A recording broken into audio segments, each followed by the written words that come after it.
di wag ka manood.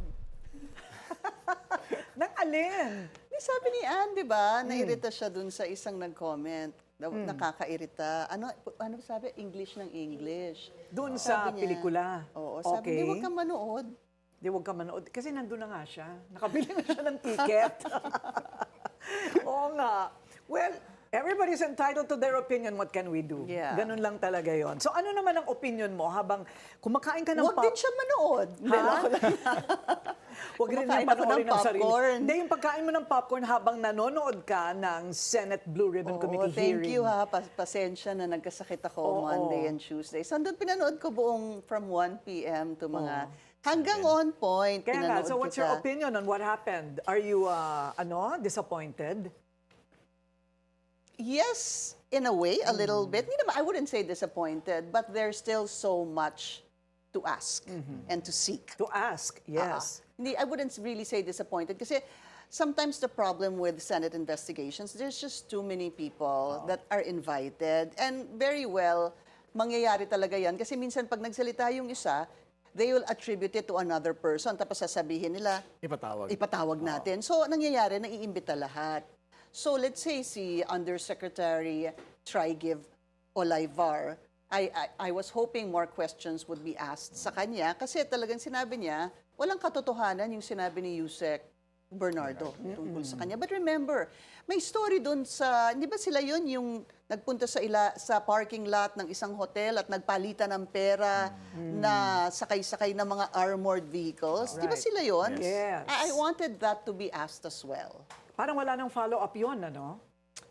Oo, kasi parang lumabas yung sinabi ni Senator Kiko na it's a general denial. Right. Parang ang sinasabi niya, that is weak compared to a specific accusation by Yusek Bernardo. Ang sabi naman ni Justice Carpio, we can expect that there will be blanket denials left and right because they already know that there's going to be a hearing anyway with the ombudsman. So kumbaga, itong political exercise na ito ay parang pelikula na lang. Ganun ang paliwanag niya, which I think is kind of accurate because kung wala namang powers talaga ang Senate to convict them, send them to jail, then it's really the job of the ombudsman. So therefore, hindi kailangan magtanggal ng mask yung mga nag-aakusa sa isang tao. Di ba? Lang sa substance na akusasyon nila. Right, right. So ano naman ang opinion mo sa love life ni Senator Win. Senator Win? Senator Lucia, no? Ikaw galing mo talaga. Natanong na singit mo pa yun, ha? Hindi, alam mo kasi napansin ko si Senator Win, masyadong seryoso. Seryoso masyado.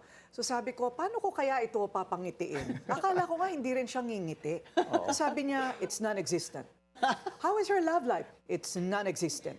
Naku, seryoso pa rin. Naku, malamig pa naman ang panahon ngayon. Oo nga. Ano yun? Malamig pa naman ang panahon.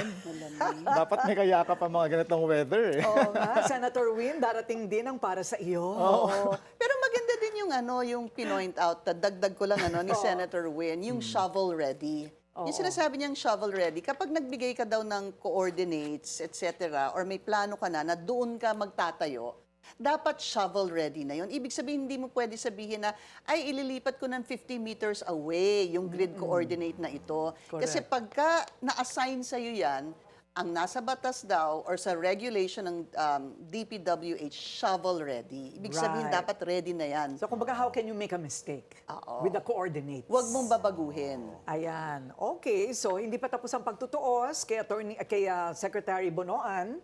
Mukhang nanggigigil pa rin si Senator Win. Abangan ang susunod na hearing. At gumalaw ang baso. May nagpaparamdam na raw. Feelers. Ha? Sa ombudsman, sabi ni Gumalaw Secretary ang baso? Remulla. Oo. Sa Si Zaldico daw. Ah, talaga? Oo, feelers na Nag-spirit for of the glass sila?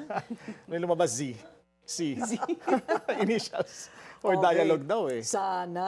Abangan natin. Sabi For mo? dialogue daw. For Feelers dialogue, oo. Hindi pa naman alam kung ano talaga, pero meron na daw feelers. Tingnan natin yan.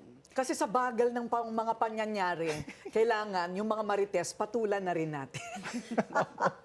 Okay.